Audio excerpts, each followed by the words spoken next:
Hello दोस्तों, नमस्कार। एक बार फिर से स्वागत है आपके अपने यूट्यूब चैनल देव जीके ट्रिक्स में। तो दोस्तों यहाँ पर देख सकते हैं आपकी समान जागरूकता यानी स्टैटिक जीके की आपकी बेहतर तैयारी दी जा रही है। आपके पेड एग्जाम में देख सकते हैं कि पूरे के पूरे 10 नंबर आपके यहाँ से पूछे जाने हैं, जो कि आपके एग्जाम के लिए सबसे महत्वपूर्ण टॉपिक आपके यही है। मैथ वही हो सकती है, हिंदी भी आपकी वही होगी, आपकी हिस्ट्री पॉलिटी भी वही होगी, लेकिन अगर परिवर्तन हो सकता है तो मात्र आपके स्टैटिक में ही परिवर्तन होगा। इसलिए इस क्लास को जरूर लीजिएगा। एक बार सभी लोग जितने जुड़े हैं सभी लोग सेशन को लाइक कर दीजिएगा, और पहली बार जुड़े हैं तो चैनल को सब्सक्राइब कर लीजिएगा। तो दिया गया पहला क्वेश्चन कह रहा है निम्नलिखित में से कौन सा भारतीय शास्त्रीय नृत्य है। यहाँ पर जवाब देना है इनमें से कौन सा भारतीय शास्त्रीय नृत्य है। यहाँ पर आंसर जो बनेगा राइट इनमें से क्या हो जाएगा। चलिए सभी को जय हिंद, सभी को जय हिंद। तो देखिए यहाँ पर अगर हम बात करते हैं तो ऑप्शन यहाँ पर देखा जाए तो आप सभी का जवाब आ गया है डी नंबर है, क्योंकि भाई भारतनाट्यम भी है, कुचिपुड़ी भी है और कथक भी है, मतलब ऑप्शन जो आपका डी वाला है यहाँ पर राइट हो जाएगा, डी नंबर। चलिए आगे बढ़ते हैं। क्वेश्चन आपसे दिया गया है, कह रहा है कपिल वस्तु कहां पर स्थित है। चलिए यहां पर जवाब देना है आपसे, कह रहा है जो कपिल वस्तु है ये कहां पर स्थित है। यहां पर आंसर बताइए भाई, जल्दी से बताइए इसका आंसर क्या हो जाएगा। चलिए कपिल वस्तु कहां स्थित है। चलिए उत्तर प्रदेश में है, पश्चिम बंगाल में है, बिहार में है, नेपाल में है। तो आप कहेंगे सर नेपाल में है। कहां पर है? नेपाल, जिसको ऑप्शन है यहां पर आपका डी नंबर है, राइट हो जाएगा। चलिए आगे बढ़ते हैं। क्वेश्चन आपसे अगला पूछा गया है, यहां पर दिया गया है कि पालाधार रघु का संबंध किस वाद्य यंत्र से है। चलिए बताइए पालाधार रघु का जो संबंध है वो किस वाद्य यंत्र से है। यहां पर जो आपका आंसर है राइट इनमें से क्या हो जाएगा। चलिए दोस्तों यहाँ पर जवाब देना है, और दोस्तों याद रखिएगा यहाँ पर आंसर हो जाएगा आपका सी नंबर है, मृदंगम से है। मृदंगम एक प्रकार की ढोलक होती है दोस्तों, याद रखिएगा। ठीक है, मृदंगम क्या है? एक प्रकार की ढोलक है। तो दोस्तों याद रखिए जिसमें दो मुंह वाला आपका ढोलक होता है ना, वही होता है मृदंगम। ये आपके बजाते हैं पालाधार रघु। आगे बढ़ते हैं। क्वेश्चन आपसे अगला पूछा गया है, यहाँ पर दिया गया है आपके सामने क्वेश्चन है कि सशस्त्र वानिकी का राष्ट्रीय शोध केंद्र कहाँ पर अवस्थित है। तो चलिए बताइएगा कि सशस्त्र वानिकी का राष्ट्रीय शोध ये केंद्र जो आपका है ये कहां पर है दोस्तों। तो सशस्त्र वानिकी राष्ट्रीय शोध है आपकी दोस्तों ऑप्शन बी आपके झांसी में। कहां पर है? आपके झांसी, इसका जो ऑप्शन है यहां पर जिसका आ रहा है बी नंबर है, बिल्कुल राइट हो जाएगा। और आगे बढ़ते हैं। क्वेश्चन आपसे अगला पूछा गया है, कह रहा है हमारे पर्यावरण में किस गैस का सबसे अधिक सांद्रण है। दोस्तों आप बताइएगा कि कौन सी गैस आपकी सबसे ज्यादा है आपके पर्यावरण में। तो आप कहेंगे सबसे ज्यादा तो सर जी यहाँ पर नाइट्रोजन है, तो आपका आंसर डी नंबर यहाँ पर राइट कर दिया जाए, है ना। तो इसको ऑप्शन बनेगा आपका डी नंबर है, राइट होगा। 78 पॉइंट समथिंग आपका मिलेगा, लेकिन कार्बन डाइऑक्साइड आपका 0.03% आपकी रहती है। चलिए आगे बढ़ते हैं। क्वेश्चन आपसे अगला पूछा गया है, यहाँ पर दिया गया है, कह रहा है निम्नलिखित में से किसने सुझाया था कि पृथ्वी का धुरी पर अवस्था बदलना जलवायु परिवर्तन के लिए एक कारक है। दोस्तों ये शब्द जो कहा था, ये नियम जो दिया था वो किसने सुझाया था। यहां पर जो आपका आंसर है दोस्तों 6 नंबर में, वो ऑप्शन क्या हो जाएगा। तो दोस्तों ये है ऑप्शन नंबर आपका बी, याद रख लीजिएगा। ये है आपका मिलिटिन मिलान कोचिव। ये जो आपका आंसर है आपका बी नंबर है, राइट हो जाएगा। इन्होंने कहा था कि पृथ्वी का धुरी पर अवस्था बदलना एक जलवायु परिवर्तन के लिए एक कारक होती है। तो ऑप्शन यहाँ पर आपका बी नंबर है, राइट हो जाएगा। और आगे बढ़ते हैं। क्वेश्चन आपसे अगला पूछा गया है, क्या कह रहा है, यहाँ पर कह रहा है निम्नलिखित में से किसकी तुलना मैकियावेली के प्रिंस से की जाती है। चलिए किसकी तुलना मैकियावेली की प्रिंस में की जाती है। दोस्तों आपका आंसर जो आपका बनेगा यहाँ पर राइट क्या हो जाएगा। तो दोस्तों यहाँ पर देख सकते हैं आपका जो आंसर इनमें से क्या बनेगा। तो राइट आंसर की बात करते हैं तो कौटिल्य का जो अर्थशास्त्र है, कौटिल्य का जो अर्थशास्त्र है इसकी तुलना मैकियावेली के प्रिंस से की जाती है। ऑप्शन यहाँ पर बी नंबर है, राइट हो जाएगा। चलिए आगे बढ़ते हैं। क्वेश्चन आपसे अगला पूछा गया है, और आपसे क्वेश्चन कह रहा है भारतीय सिनेमा के विकास में योगदान के लिए निम्न में से किसके नाम पर फिल्म जगत का सर्वश्रेष्ठ पुरस्कार दिया जाता है। यहाँ पर देखिए आपका जो आंसर है यहाँ पर राइट क्या हो जाएगा। तो दोस्तों याद रखिए दादा साहब फाल्के, है ना। दादा साहब फाल्के दोस्तों याद रखिए फिल्मी क्षेत्र में है, और 1969 से यहाँ पर स्टार्टिंग हुई थी इस पुरस्कार को देने के लिए। यहाँ पर आगे बढ़ते क्वेश्चन आपसे अगला पूछा गया है, और कह रहा है कि पंचायत चुनाव में अनुसूचित जातियों के लिए पदों का जो आरक्षण है ये किस राज्य में लागू नहीं होता है। दोस्तों बताइएगा कि जो पंचायत चुनाव होते हैं उनमें से जो अनुसूचित जाति होती है इनके पदों का जो आरक्षण है वो किस राज्य में लागू नहीं होता है। तो दोस्तों यहाँ पर बताइए क्या हो जाएगा। यहाँ पर जो आंसर है आपका सी नंबर है अरुणाचल प्रदेश। याद रखिए अरुणाचल प्रदेश में ये आरक्षण आपका लागू नहीं होता है। ऑप्शन लॉक करना है आपका सी नंबर। चलिए आगे बढ़ते क्वेश्चन दिया गया है, निम्न में से कौन सा राज्य जनसंख्या के हिसाब से सबसे बड़ा है। तो दोस्तों बताइएगा जनसंख्या के अकॉर्डिंग देखा जाए तो सबसे बड़ा राज्य इनमें से कौन सा है। तो सिंपल सी बात है, आप कहेंगे उत्तर प्रदेश एक महान राज्य है जहां पर सबसे ज्यादा जनसंख्या आपकी है। तो ऑप्शन बनेगा यहाँ पर सी नंबर है। और आगे बढ़ते क्वेश्चन दिया गया है, कह रहा राष्ट्रीय कृषि वानिकी अनुसंधान कहाँ पर है। अभी अभी हमने पढ़ाया था, याद आया, राष्ट्रीय कृषि वानिकी अनुसंधान संस्थान कहाँ पर है। चलिए बताइए, अभी हमने यहाँ पर इस चीज को जिक्र किया था, बताया भी था। राष्ट्रीय कृषि वानिकी अनुसंधान ये है आपके झांसी में, याद आया ना, ये आपके झांसी में है, नोट करिएगा। ऑप्शन बी नंबर है, राइट हो जाएगा। अगला क्वेश्चन आते हैं। क्वेश्चन दिया गया है कि भारत का सबसे छोटा केंद्र शासित क्षेत्र इनमें से कौन सा है। चलिए भाई वीडियो को लाइक शेयर कर दीजिएगा, है ना, जितने लोग यहाँ पर जुड़े हैं एक बार सभी लोग वीडियो को लाइक शेयर भाई कर दीजिएगा। जिन लोगों ने अभी तक लाइक नहीं किया एक बार देख लीजिएगा, है ना, सभी लोग वीडियो को लाइक कर दीजिएगा और शेयर भी कर दीजिए, ठीक है। चलिए तो दोस्तों बताइएगा भारत का सबसे छोटा केंद्र शासित क्षेत्र, यहाँ पर दोस्तों जो लक्षद्वीप है ना, लक्षद्वीप, जो कि ऑप्शन है आपका सी नंबर है। और दोस्तों जनसंख्या कम होगी तो पढ़े लिखे जरूर होंगे, सबसे ज्यादा पढ़े लिखे भी आपको यहाँ पर देखा जाए तो यहीं आपको मिलते भी हैं।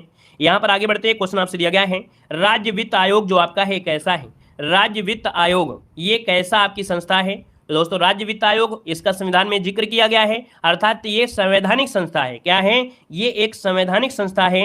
ऑप्शन यहाँ पर राइट हो जाएगा, यहाँ पर सी नंबर है, राइट हो जाएगा। चलिए आगे बढ़ते क्वेश्चन दिया गया है, आपसे कह रहा है कि 1 मई को किस रूप में मनाया जाता है। 1 मई को किस रूप में मनाया जाता है, यहाँ पर आंसर आपका राइट क्या हो जाएगा।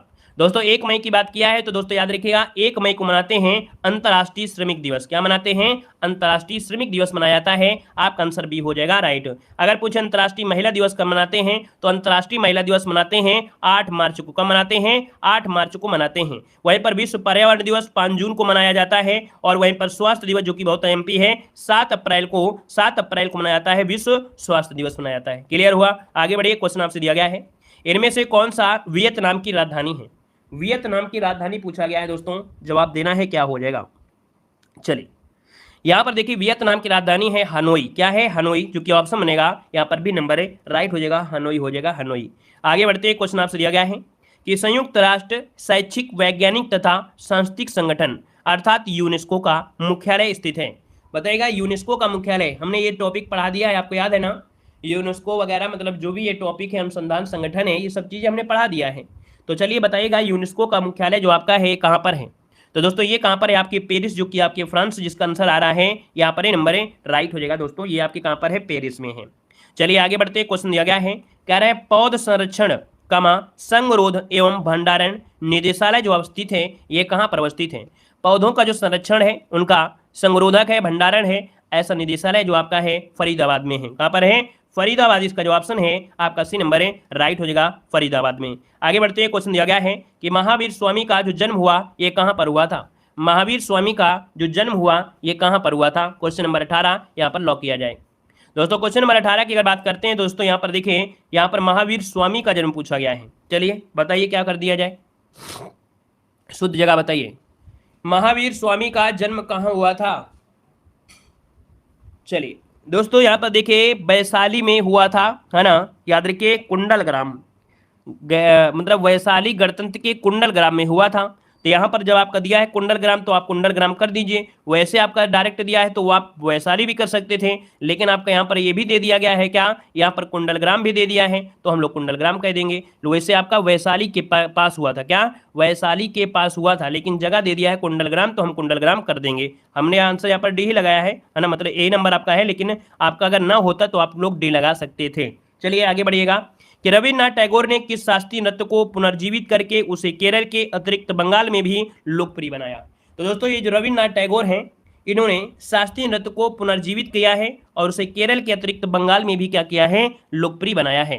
तो दोस्तों यहाँ पर जो आपका आंसर है 19 नंबर में वो ऑप्शन क्या हो जाएगा, तो 19 को ऑप्शन बी हो जाएगा, याद रखिएगा, कथकली। क्या हो जाएगा, कथकली, इसका आंसर आपका बी नंबर है, राइट हो जाएगा। और आगे बढ़िए, क्वेश्चन दिया गया है, कह रहा है पंचायती राज व्यवस्था अपनाई गई थी। पंचायती राज व्यवस्था अपनाई गई थी दोस्तों, यहां पर बताइएगा तो आप कहेंगे लोकतंत्र की शक्तियों की विकेंद्रीकरण। याद रखिए विकेंद्रीकरण का जो अर्थ है ये आपका जो सपना था ये गांधी जी का सपना था, है ना, लोकतांत्रिक विकेंद्रीकरण का सपना ये गांधी जी का था दोस्तों, याद रखिए, ऑप्शन बी राइट हो जाएगा। नेक्स्ट क्वेश्चन को आते हैं। क्वेश्चन दिया गया है कि सांची स्तूप का निर्माण करने वाले मौर्य राजा इनमें से कौन थे।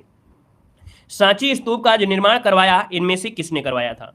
तो दोस्तों ये थे आपके अशोक। कौन है? अशोक ने सांची का जो स्तूप है उसका निर्माण कराया था, जो कि ऑप्शन डी हो जाएगा। और आगे बढ़ते क्वेश्चन दिया गया है, उज्जैन का प्राचीन नाम पूछा गया है। चलिए बताइएगा, उज्जैन का प्राचीन नाम इनमें से क्या है?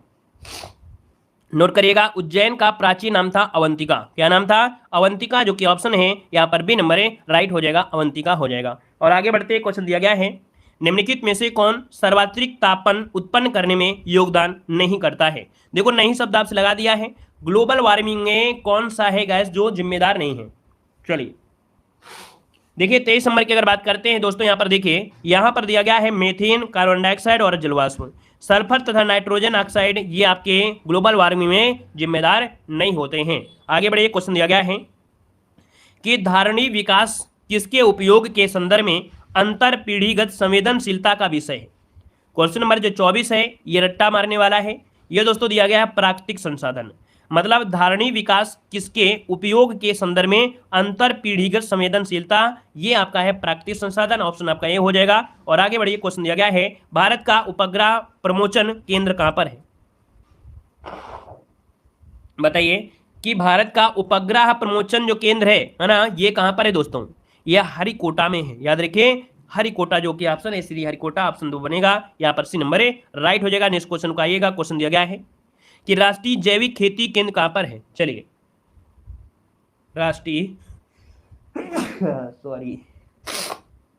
राष्ट्रीय जैविक खेती केंद्र जो आपका है कहां पर है दोस्तों? 26 नंबर को ऑप्शन देना है, और 26 को ऑप्शन डी हो जाएगा, याद रखिए गाजियाबाद में। कहां पर है? गाजियाबाद, ऑप्शन डी नंबर है, राइट हो जाएगा। अगला क्वेश्चन अरे क्या हो गया, पढ़ाते पढ़ाते जुकाम हो गए क्या? देखो राष्ट्रीय हथकरघा दिवस कब मनाते हैं? राष्ट्रीय हथकरघा दिवस जो मनाते हैं ये कब मनाते हैं, यहाँ पर आंसर दीजिएगा। तो यहाँ पर आंसर जो आपका सी नंबर है आपका 7 अगस्त। क्या हो जाएगा? 7 अगस्त इसका जो आंसर है यहाँ पर राइट हो जाएगा, 7 अगस्त हो जाएगा। अगला आपसे दिया गया है, निम्न में से कौन सुमेलित नहीं है? निम्न में कौन सुमेलित नहीं है दोस्तों? 28 नंबर में त्रिपुरा की राजधानी अगरतला, मणिपुर की राजधानी इम्फाल, ये गलत दिया है ना। नागालैंड की कोहिमा, अरुणाचल प्रदेश की ईटानगर, तो ऑप्शन आपका हो जाएगा गलती यहाँ पर बी नंबर। यहाँ पर अगला क्वेश्चन दिया गया है कि भारत एक खोज पुस्तक के जो लेखक है वो आपके कौन? भारत एक खोज पुस्तक जो आपके अहमदनगर किला में जेल के कारावास के दौरान लिखी गई थी, और इसके जो लेखक हैं वो आपके जवाहरलाल नेहरू हैं, ऑप्शन सी नंबर है, राइट हो जाएगा। नेक्स्ट क्वेश्चन दिया गया है कि भारत में राष्ट्रपति का जो चुनाव किया जाता है वो किस प्रकार से किया जाता है? ये 3 क्वेश्चन हमने कल भी आपको पढ़ा दिया था, है ना। ये जो 3 क्वेश्चन है ये हमने आपको कल पढ़ाया था, आपको याद आ गया होगा, है ना।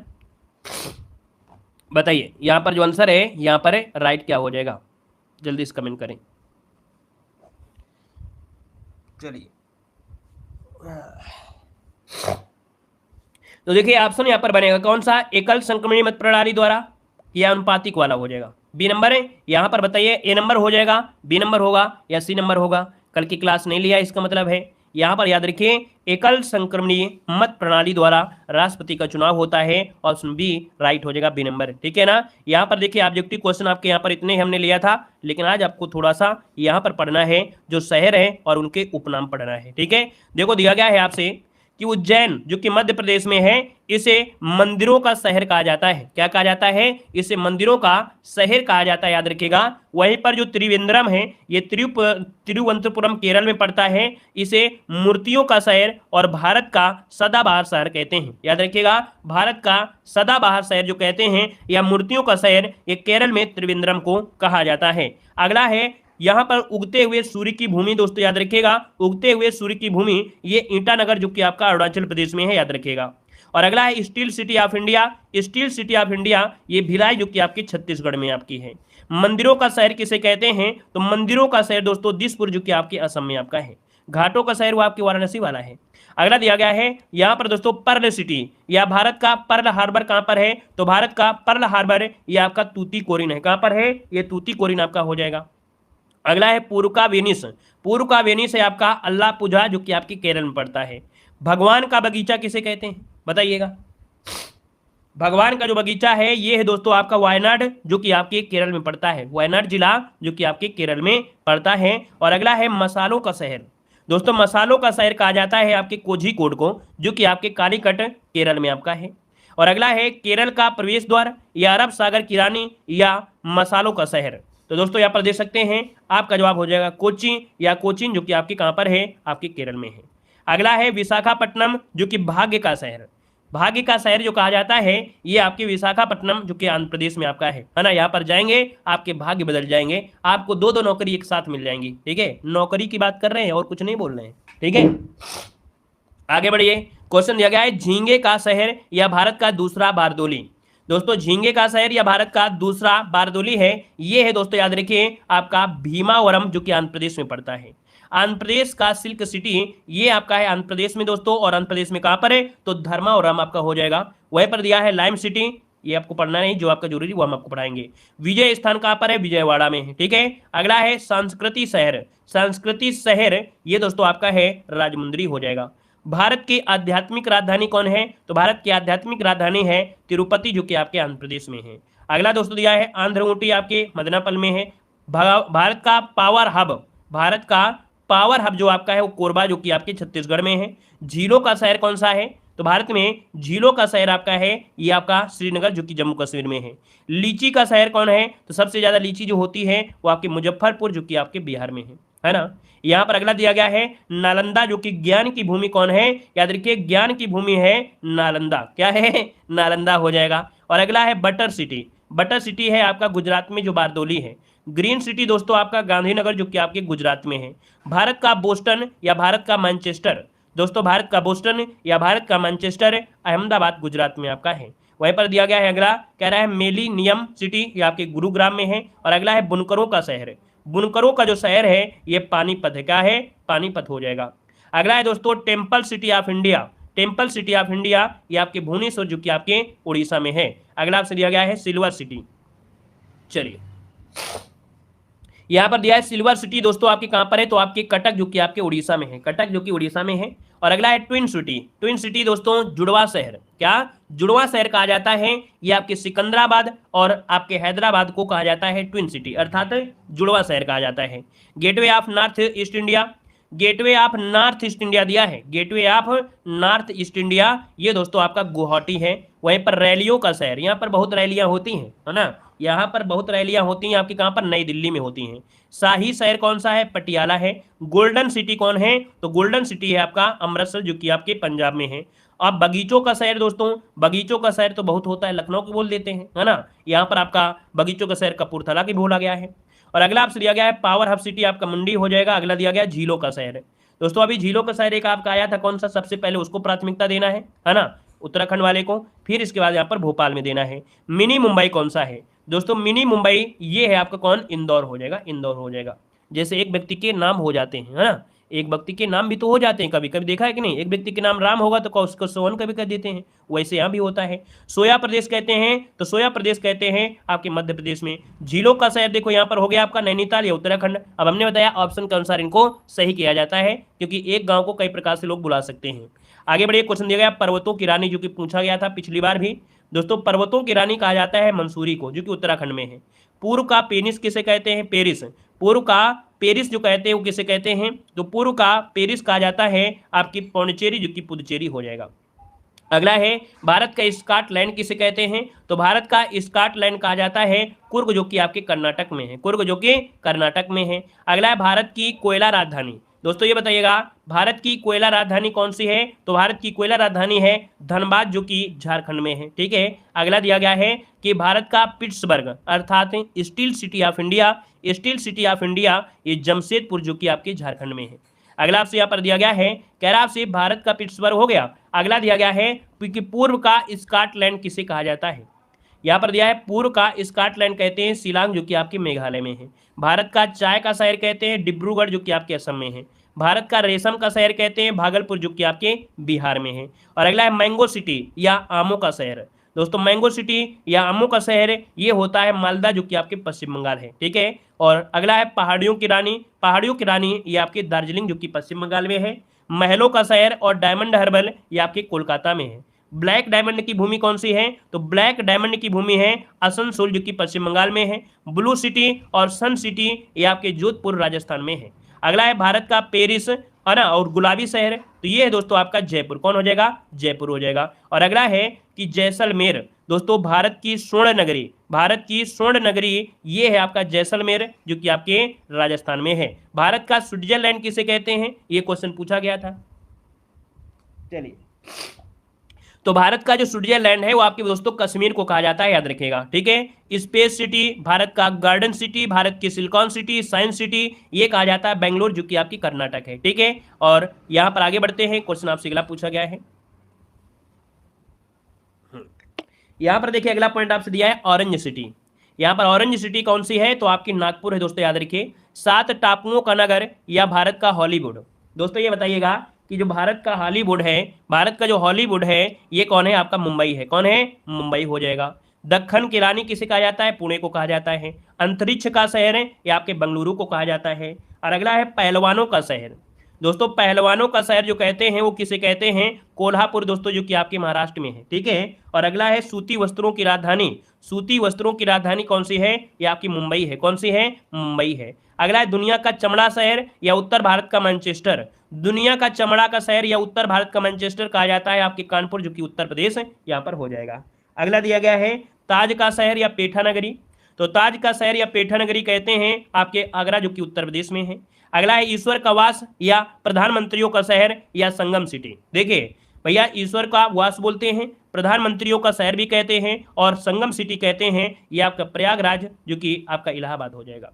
अगला आपसे दिया गया है, कह रहा है आपसे मंदिरों एवं घाटों का नगर। दोस्तों मंदिरों और घाटों का नगर जो आपका है वो है आपका कौन सा है? वाराणसी हो जाएगा। नवाबों का शहर कौन सा है? तो आपका लखनऊ हो जाएगा। खुशबुओं का शहर कौन है? चित्र नगरी आपकी कन्नौज में हो जाएगा। सुरमा नगरी बोलते हैं आपके बरेली को, जो कि जानते हैं आप लोग। ताला नगरी बोलते हैं अलीगढ़ को बोलते हैं, ठीक है ना, ये यूपी जी के में आपको पढ़ाया गया है। अगला दिया गया है एनसीआर राजधानी क्षेत्र जो वो आपका नोएडा है। अगला भारत का डेट्राइट किसे कहते हैं? तो भारत के डेट्राइट कहते हैं पीतमपुरा को, ठीक है। कर्नाटक का रत्न कहा जाता है, मैसूर को कहा जाता है। धान की डलिया किसे कहते हैं?